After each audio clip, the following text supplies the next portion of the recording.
มาเพิ่มว่าก ำลัง บุติเนาะ กำลังเริ่ม ที่งานก็เข้า ส่งงาน มาเริ่มโตได้เช่นเดียว ใน กัน ส่วน เนาะ แรงส่วนบ่าย เรื่องจะเป็นองค์กรมหาหรือจะเป็นสมาชิกต่างๆเนาะตัวนี้เข้ามาการเรียนรู้คือการพัฒนาเนาะการศึกษาคือการยกระดับตัวเองขึ้นเนาะถ้าเท่าผมมีการยกระดับเกิดขึ้นผมมีการพัฒนาเกิดขึ้นเนาะที่นั่นคือเก่าเนาะมันจะส่งผลถึงว่าเข้าโมมีการส่งต่อให้ทีมงานกันห้องอะไรตัวเองคนเดียวชูคนเดียวเนี่ยคือปัญหาที่ไม่ได้เกิดขึ้นในอนาคตเนาะแต่ว่าถามเมื่อใดที่เขาได้มาศึกษาเรื่อยๆเขาเนี่ยเรื่อยๆเขาก็มีข้อมูลสามารถไปส่งต่อทีมงานเขามันได้พัฒนาในองค์กรเขาเติบโตเนาะที่เป็นตัวอย่างคือเขาตั้งทีมเป็นตัวอย่างเนาะการทำทีมนี่คือการสร้างบริษัทแก่ตัวเองเนาะเมื่อมาสร้างทีมเพื่อความสวยหรูเนาะการสร้างทีมคือการตั้งบริษัทตัวเองเกิดขึ้นมีตัวอย่างคือทีมเรือทีมเป็นต่อไก่อย่างเนาะตั้งทีมเกิดขึ้นปั๊บนั่นคือบริษัทเป็นต่อไก่เนาะโมเมนต์ว่าตั้งขึ้นมาเพื่อสวยหรูแล้วซื้อข้างตัวนี้เนาะซื้อเป็นต่อไก่ข้างเลยตัวนี้เนาะเพื่อสมศักยภาพก็เห็นว่าซื้อไปข้างเป็นสีโมเมนต์เนาะเขาต้องเอาซื้อของเขานี่เป็นตัวจุดเป็นจุดยืนของเขาเนาะเป็นบริษัทของเขาในบริษัทเข้าสิกลุ่มอยู่กลุ่มกินแนวไหนสิให้มีพนักงานเขามาอยู่บริษัทเขาจะโคตรจังสินะคนที่แต่ละของทานนั่นคือพนักงานบริษัทของทานเลยมวยพนักงานของบริษัทพาสโกล่าเนาะยิ่งเขามีหลายเท่าไหร่เห็นบอกเซเว่นเนาะคือทางประธานเป็นแบบนี้บอกเซเว่นมวยเปิดตั้งเซเว่นจุดเดียวปั๊บแล้วก็โจซัวแล้วก็ซิวไอ้โมเมนต์เนาะเปิดตั้งจักจุดเนาะเซเว่นเนาะประเทศหนึ่งจักจุดเนาะเมืองหนึ่งจักจุดแควงหนึ่งจักจุดเพื่อตั้งเป็นล้านจุดได้บ่เนาะเป็นยังคือบ่ตั้งอันเดียวสัจว่าในการตั้งเกิดขึ้นนั้นมันคือจุดดีเลิศในการที่ทานจะเติบโตก็คือเป็นการตั้งศักยภาพของบริษัทของทานเองเนาะตั้งเกิดขึ้นแล้วต้องให้ยังต้องดูแลต้องรักษาต้องพัฒนาเนาะมวยตั้งไปแล้วดูแลกับดูแล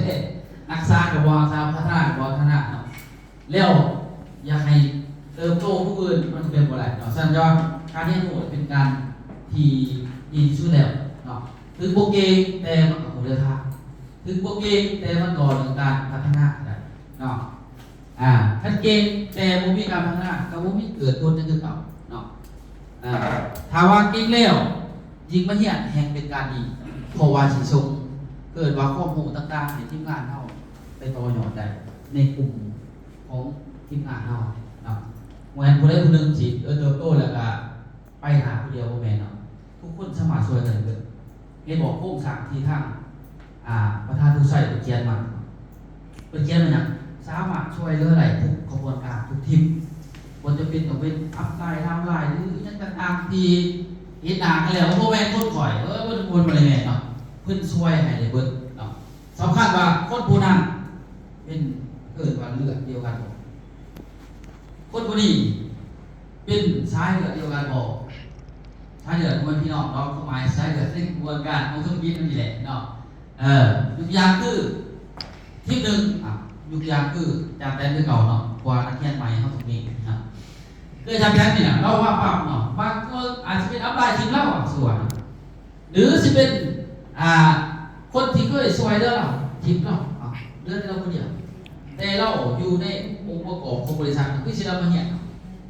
บุรุษไปบางคนเฮาช่วยเหลืออาจเป็นอาจารย์ท่านสิเป็นอาจารย์สันติอาจารย์ฟิวบอกหรือข้าพเจ้าหรือประธานเขามีโอกาสที่จะช่วยเราเพราะว่าเราอยู่ในองค์ประกอบของบริษัทเรามีความตัดสินใจอยู่ในกองกำลังเฮาคันบ่แล้วเนาะนี่คือ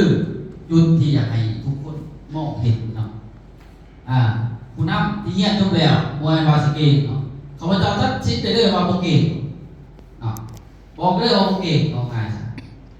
เนาะแต่ว่าเฮาอยู่ในองค์ประกอบกันซื่อๆแสดงว่าในองค์ประกอบนี่เฮ็ดได้ดีขึ้นในต่อไปเนาะเฮาต้องฝึกทีมงานเนาะให้เป็นแบบคือเฮาเมื่อเป็นแล้วไปเด้เป็นแล้วต้องมาเสริมต่อพัฒนานี่คือสิมีการเจริญเติบโตนำกันว่าเป็นบริษัทแต่เป็นบริษัทตัวเองเนาะ ในบำบัดโกได้เติบโตเท่ากับเติบโตจะได้เป็นที่ตั้งเกิดตัวอย่างปีนี้ใดประมาณ10 คนเป็นสมาชิกที่มีเป้าหมายแล้วปีหน้าอาจจะเป็น15ขึ้นเติบโตอาจารย์แตนปีนี้มีอยู่5 คนแต่เดือน12แล้วมีอีกเพิ่มอีก5เป็น10 คนนั่นคือการเติบโตของเราเนาะแต่ถ้าปีนี้5ปีหน้าเหลือ3นั่นคือการคอยรักของเจ้าอนาคตเจ้าอาจสิจอด100%เลยเนาะเก่งได้เนาะแต่ต้องมีการพัฒนาเขาที่บอกประธานเพิ่นสู้เราเพิ่นเก่งเนี่ยจักประเทศเพิ่นไปเฮียนหูจักบอดเนาะได้ใบประกาศนียบัตรจักใบมาแต่ทุกมื้อแล้วมันว่าเฮียนหูแต่ละมื้อเขาไปเบิ่งได้โคกอโคเกินเบิ่งเนี่ยได้ระบบตัวนั้นเลยบริษัทเครือข่ายจักแอนเขาไปเบิ่งเบิดเขาไปกวาดเบิ่งเบิดนี่ตัวนี้มีรายได้ตัวนั้นเรากวาดเบิ่งเบิดเราไว้เราไปเห็นนำเราเอามาศึกษาเบิ่งว่ามันสิพัฒนาในองค์กรเรานั่นคือพาสโอลัมเนาะคือพวกเรานี่คือกระบวนการที่เราพาเห็นข้าพเจ้าอะไรศึกษาเราบอกข้าพเจ้าโอเคเรื่องนี้แต่ข้าพเจ้าเป็นคนมาเห็นแล้วศึกษาแล้วพัฒนานี่คือจุดยืนของเราและทุกทางที่ต่อไปอยากให้โลกฝึกฝนเนาะตอนนี้ผมเป็นยังแต่ว่ามีการพัฒนาขึ้นนั้นคือบาทเก่าหรือของเราเนาะอยากให้เป็นลักษณะแต่ว่าบทเรียนของ VTC นี้ที่เขาเรียนมาดีเนาะเขาไปจะซุกได้ง่ายเลยคือทางเขามาเรียนหูนั่นคือการเฮ็ดให้เขาสามารถเติบโตได้เนาะจากตอนนี้3 คนเนาะพัฒนาไปจาก1อีก2อีกเป็น5 คนก็ยังโอเคเกิดขึ้นแล้วเนาะตอนนี้เขามาเรียนอาจจะเป็น3ต่อไปเขาอาจจะ1 คนมาอาจจะเป็น4หรือ5หรือ6เนาะมันสิเฮ็ดให้เขาเติบโตไปเรื่อยๆเนาะยก ETC แล้วยกมาแล้วเนาะคือ ETC มันจะมีตลอดเด้อเนาะใน VTC นี่ก็จบไปแล้ว STP นี่คือตัวสำคัญเลยวันนี้เนาะสำคัญอย่างไรสำคัญเป็นบอกเรื่องโครงสร้างของบริษัทแนวทางบริษัทการส่งเสริมการพัฒนาเนาะการดึงรักษาต่างๆขององค์กรของท่านนี่คือจุดสำคัญที่เราต้องศึกษาเป็นเนาะและใครขายก็ได้มีสำคัญเนาะที่ก็จะฝากให้ทุกท่านเนาะลองไปพิจารณาเบิ่งเนาะว่าเอาทุกงานให้ทุกคนเดี๋ยวลองไปเขียนไปแต่งเบิ่งว่าไผในอยู่ไกลล่างเฮามีอยู่ประมาณ30-40 คนสิเอาจักคนมาลองฝึกมาเรียนเบิ่งนี่นะเนาะเพื่อให้องค์กรตัวเองแหละมันมีการพัฒนาเกิดขึ้นเนาะคันเรามีการจำพอเดียวๆนี่เฮามีโอกาสถึงเลือกแน่เนาะถึงเลือกออกแน่เนาะต้มแน่เนาะถึงเลือกออกแน่นอนแต่พอเวลาบริษัทดูบอกเลยแต่ว่าเขาเองนะดึงเองมันแบบว่าเขาคอยนักเนี่ยไปกับพวกมีไพ่อยู่จุดเดียวสุดท้ายเวอร์เนาะเซ็ต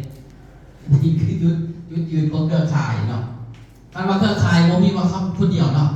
เครือข่ายคือ2 3 4 5นับไปเรื่อยๆนั่นคือเครือข่ายเนาะแต่ถามว่าเครือข่ายอยู่จุดเดียวแสดงโมเมนต์แหละเนาะอีกทีอย่างเดียวโยงเนาะแสดงว่าเขามีแต่แอคชั่นอย่างเดียวมาไว้นี่เนาะครอบเอาไว้ว่า passive income บ่ต้องขึ้นด้วยตัวนั้นเนาะเป็นไปบ่ได้เพราะว่าเขา3 คนได้น้อยเท่าไรเข้ามา passive income แฮงยิ่งมองบ่เห็นเด้อยิ่งเขามีคนหลายเท่าไรนั่นคือ passive income ยิ่งหลายเท่านั้น3 คนหลายๆเท่าไรนั่นคือเฮ็ดให้เฮามี passive income หลายเท่านั้นนี่คือจุดยืนของบริษัทเครือข่ายเนาะฝากทุกทางเอาไปคิดเบิ่งเนาะในบทเรียนทุกข้อที่เราเรียนเนี่ยทุกทางเป็นผลประโยชน์ของทุกทางเองเบิดมวลของบริษัทเนาะนี่ก็ข้าพเจ้าก็สรุปประมาณนั้นเนาะของเวียดนามของเฮาเรียนที่ผ่านมาในปัจจุบันแต่ก็สิสืบต่อ STP ให้สำเร็จเนาะ STP ที่เฮาจะสืบต่อกันเนาะแต่ผู้ใดที่เรียนจบนี่อยู่แล้วอยากให้ตั้งใจเข้ามาเติมให้มันเสริมสมบูรณ์แบบตัวอย่างคืออาจารย์แทนพี่น้องให้เข้ามาให้มันจบเนาะ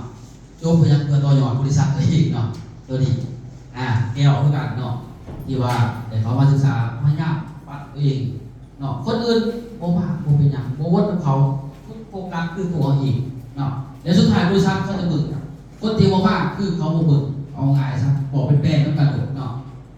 พอต่อไปสมมติหาคือระเบียบในหลักการที่เขาจะพากันเดินเข้ามาดูนโยบายมันจะมีเนาะผู้แมนคือแมนผู้แมนคือไปเนาะ